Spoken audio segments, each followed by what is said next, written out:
Some of the stuff that we laugh at the most is unpublishable, unfortunately. So you don't get to see those because we're Christians. Yeah. There is so much confusion in this world, and especially about gender, where there really shouldn't be any issues. God created us male and female, but there is so much confusion, and there's some 400 plus other created genders. And to bring clarity to this are the minds behind the Babylon Bee, Kyle Mann and Joel Berry. It's great to be able to talk to you guys about this new book, The Babylon Bee's Guide to Gender. Yeah. And so, guys, welcome to Charisma News. And I know this is going to be an interesting conversation here. So, welcome to be here. Thank you. Thanks for having us. Yeah, I'm glad that you're finding clarity among confusion by asking the guys who write jokes on the internet. Well, I mean, there is something about that is actually truth, because behind every joke there's a bit of truth there, and sometimes people just don't want to even look at the little bit of truth that is out there, and so they get offended by every joke because of that little bit of truth. The Babylon Bee is just known for its amazing satire and really the uncanny prophetic ability that you guys have as well. And I know working here at Charisma Media, we're immersed in the prophetic world, but you look at the Babylon Bee and it's like, just give it a couple weeks and everything that's on the site is going to end up coming true. Yeah, we got a better batting average than you guys do. I think so. I think so sometimes. What are some of the ones that have actually surprised you before we get started talking about gender? It's always amazing when you see the prophecies that are fulfilled, because they are the most bizarre, when I show, because I'll do a bit when I give speeches and stuff where I show Babylon Bee article, and then like a year later, here's the real news article that fulfilled this prophecy. And and I always have to tell the audience, like, I promise you, when we wrote this joke, it felt like satire, and like there was no way it would ever come true. There was one, like in 2017, we did a joke that 2 + 2 = 4 was going to be declared was declared white supremacist and racist, and then it actually happened. I think it was like 2021. There was a math professor that was saying 2 + 2 = 4 has all the hallmarks of white supremacy or something like that. So it is always amazing when you see how exact those things get fulfilled. Yeah. One of my favorite ones was one that we did when Kamala Harris was making the rounds of the campaign, and she was coming off as so unlikable. And so we came up with this. Really, it seemed ludicrous to us. What's the most ludicrous thing these people could do? But the headline was that Kamala Harris starts taking likability lessons from Hillary Clinton. And a few months later, a news headline came out that Kamala Harris's team actually consulted with Hillary Clinton's team about how to make her more likable. And it's just word for word, just what we had put in the headline. It's wild. Yeah.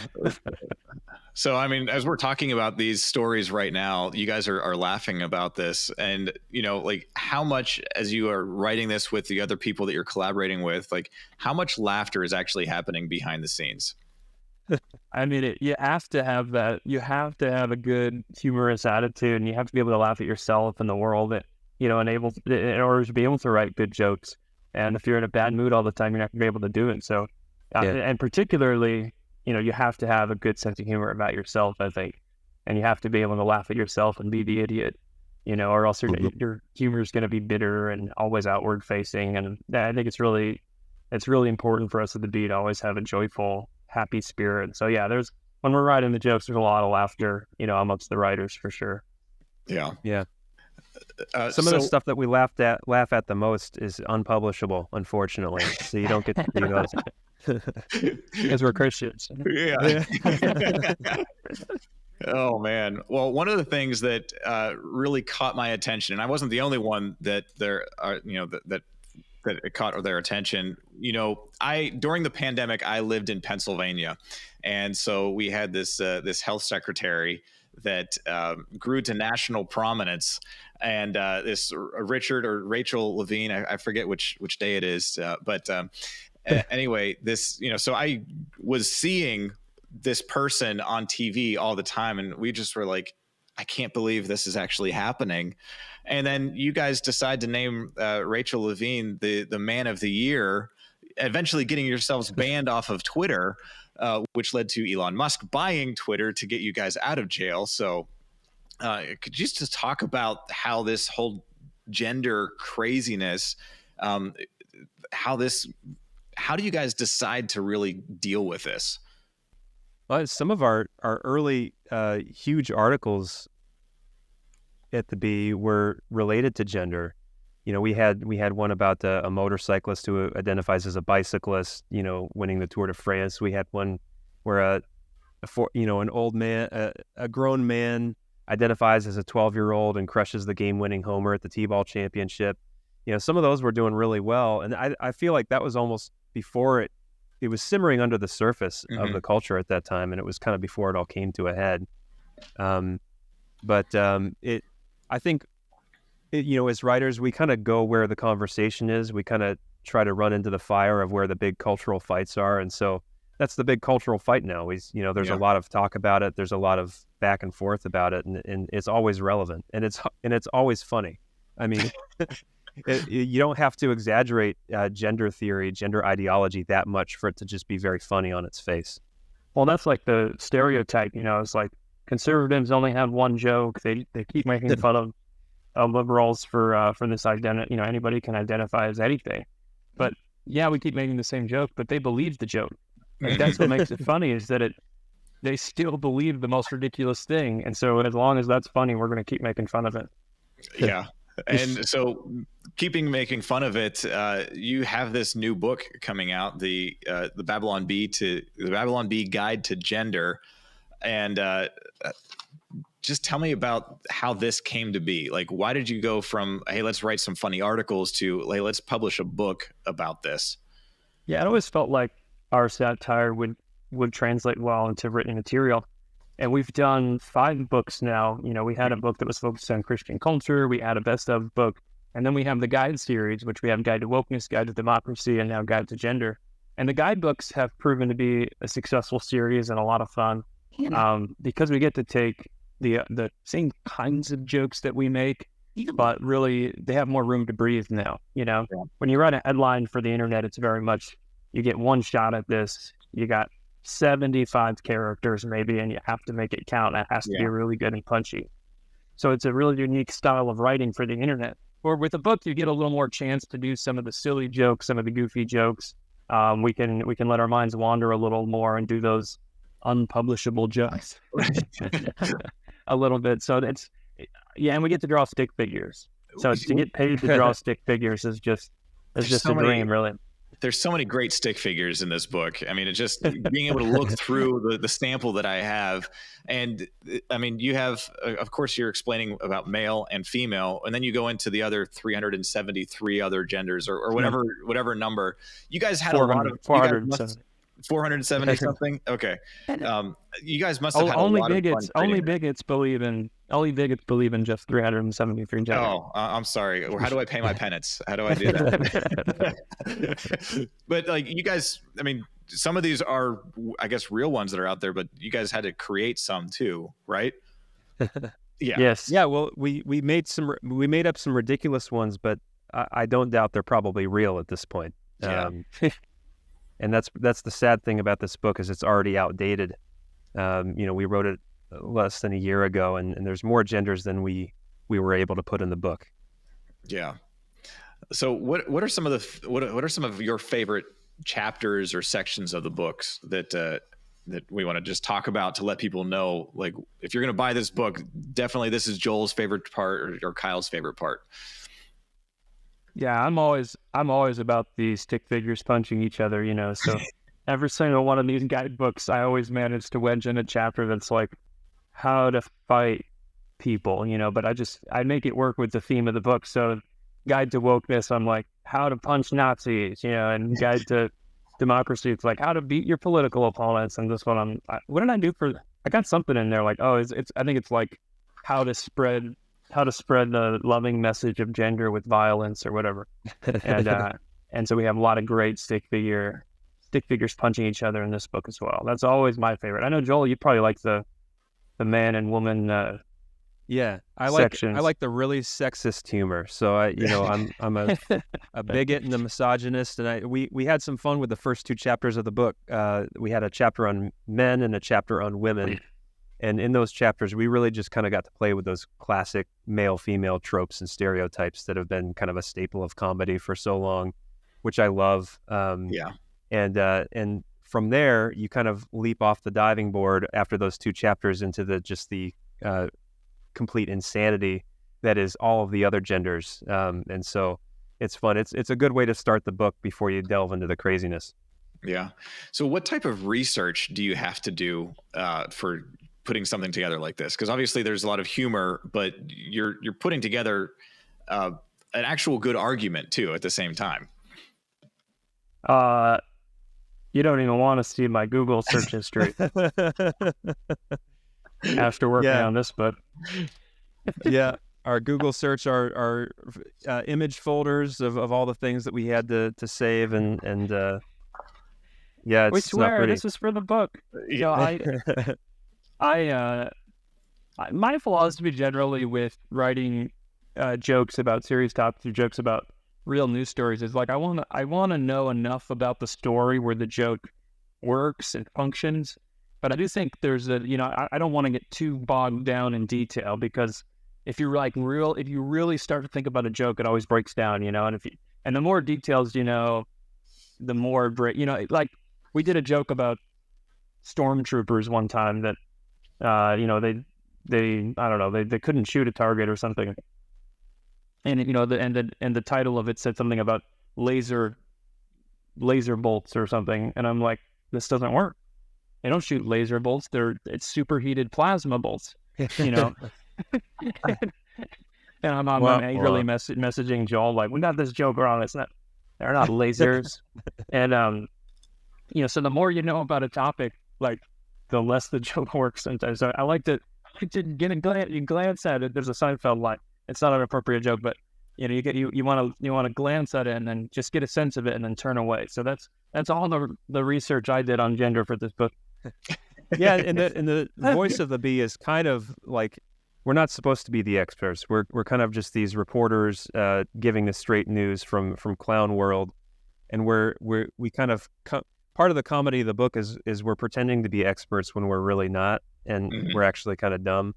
And there's a lot of comedy to be had in just making very simple, common sense, childlike observations about the world, the insane world that we live in, and the insanity of gender theory. It really is. It's like that child looking at the emperor saying the emperor has no clothes. It doesn't take a whole lot of intellectual firepower to do that. There's a lot of fun to be had in the Babylon Bee Boys with satire of writing things in a really dumb way, intentionally describing things wrong. Like we did a joke with Dr. Jill Biden and the I don't even know what it's called, that little reflex hammer that the doctors use, and we called it in the headline we called it Little Dr. Hammer Thing or something. I love that kind of stuff when you're willing, and that's like a weird side of humor. You're willing to kind of be the idiot and play the fool, and you'll get some angry comments of people that are like, "That's not what it's called," and that's all part of the joke to us. So. Yeah, I noticed one thing already in the guide to gender. You make some Star Trek and Star Wars references, but mix them up. And at first it threw me. I was like, wait a second, I don't understand. I don't remember this. And then I was like, oh my gosh, I fell for it already. So you would have been upset, and I fell for it. You would have been upset by the plasma bolts versus laser error as well. No, that was pretty good. Once I realized the joke, I was like, "Oh, this is brilliant."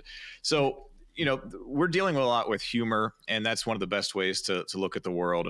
But there's a lot of pushback that you guys have received historically. I mean, obviously, getting banned from Twitter, and then which led to Elon Musk buying it and turning it into X. And you guys are now back on that, but now you're talking, you're putting out a book about gender, and what type of pushback are you getting? Obviously, people, you're sticking out because you're saying stuff about it. And there's so many people that aren't bold enough to actually say the truth about what's going on in our culture, but you guys do it with humor. But you're still, I'm sure taking some attacks. What is that like? Well, as far as the book itself goes, we haven't received really any pushback yet. It'll be interesting to see what happens when it is on the shelves. We are kind of hoping for it to be canceled off of Amazon, because it would get a lot of good publicity off of there. But it is, I think a lot of the opposition has transformed in the last few years from something that was a lot more overt when Facebook was partnering with Snopes and fact-checking us, and Twitter was kicking us off of their platform, to a lot more covert. They have to be a lot more sneaky now. I think they, they suppress us in the algorithm. They make it so you can't see our content. You're not going to have any kind of secular booksellers or anything promoting the Babylon Bee Guide to Gender. And you won't see this on the New York Times bestseller list, no matter how many we sell. So they have to be a little quieter about their opposition now. That's fine. One of the good things about the Babylon Bee is that you guys, come from that faith background, but we as Christians, sometimes we just don't know how to deal with things in the cultural sphere. How would you encourage Christians to engage in this world, especially when it comes to things like the whole gender identity movement? There's a couple of terms that come to mind that I keep coming back to, and it's ordinary faithfulness and being a joyful warrior, and these are concepts other people have talked about. But when you look at like the fact that Elon Musk bought Twitter, in part because of the stand we took in not deleting our tweet that called a biological man a man, like there wasn't a calculated move where we were planning on changing the world or anything. Well, you didn't have the whiteboard that's like, step 1, don't delete tweet. Step 2, Elon Musk finds Twitter. Step 3, question mark. Step 4, prompt. It's like it was simply an unwillingness to bow the knee to the same line that culture has all taken part in. That men can become women, and that your biological sex is whatever you want it to be. We refuse to take part in that lie. We believe that God has given every person the right body, and He knows what He's doing. So, like, we believe in that message, and we just refuse to bend the knee to the tyrants who were trying to force us to do something different. And it was just us living out our values. There wasn't any plan to take this major stand. And there's probably a lot of people through history that have done that. Just taken an ordinary step, and God used it for huge things. And then with being the joyful warriors, that's part of what makes the Babylon Bee's humor work, is that we try not to be kind of the bitter conservatives who are just pounding the drum of doom and gloom all the time. We're trying to show people that God is doing something much greater than whatever depressing news might be on the TV for this 24-hour news cycle today. Here today and gone tomorrow. And it's okay to laugh, and it's okay to find humor, and in fact even necessary to laugh. And God has given us that as a blessing. So we want to call people to have fun and be joyful in the midst of the battle. Good answer. Joel, what about you? I have nothing to add to that. That was perfectly said. Come on, try to give a better answer. I dare you. What advice would you give to Christians to stand up in this woke world, especially when it comes to gender ideology and things like that? What advice can a normal average everyday reader actually say, you know what, I'm going to take a stand today? What advice would you give them? Yeah, well, I think what you first have to do is kind of examine yourself and make sure that you know exactly where your lines are and what you're not willing to cross. And then you have to decide ahead of time, what am I willing to lose for dying on those hills? Because you don't want to be caught off guard in those moments when you're called to take a stand. You want to be ready ahead of time. The Bible does tell us to always be ready to give an answer for the hope that lies within us. And so you have to be ready. You have to be willing to give something up, and then beyond that too, I think we can't get too concerned about all of the things in the world that are outside of our control. There are things that we can control. We can control these tiny slice of responsibility that our God's given to us in this life, our wife and our kids, and how we raise them and love them in the Lord. And I think that's more than enough to change the world if everyone just does that. Yeah. Good. Guys, the book comes out in less than 2 weeks, right? It comes out on the 19th of September. So how can people get a hold of this, and where do we want to send people? Well, we want to encourage people to pre-order on Amazon if they can. Last couple times they ran out of copies of the book a few weeks in. So if you want a copy day one, be sure to pre-order that. And that helps us get on the bestseller list too. So if we can have good week one sales by people supporting this book, that'll really help us. That'll help us to get the word out more. And we'd really appreciate that. A lot of people put work into this. Me and Kyle wrote a lot of the manuscript, but we had this whole graphics team out in the West Coast that just put these hilarious illustrations in there. Oh, yeah. And so, we really appreciate people supporting this thing. The more they support it, the more we can continue to do it. And it's what we love doing. So September 19th. September 19th, make sure you pre-order on Amazon, get it to become a bestseller, which I think it's already on the way for that, because everything that you guys do, you've got a great following, the babylonbee.com, join the community. There's also Not the Bee, which is, I think, is that's an interesting other way to look at the world. And it's like, I think things that are on Not the Bee are just as funny as things that are on the Bee. And it's just wild to think that we need to clarify which ones are which at this point. Babylon Bee is what's going to happen in 2 weeks. Yes. And then Not the Bee is what has already taken place. Yeah. Guys, as we're wrapping up here, when somebody gets this book, what is it that you want them to take away from this?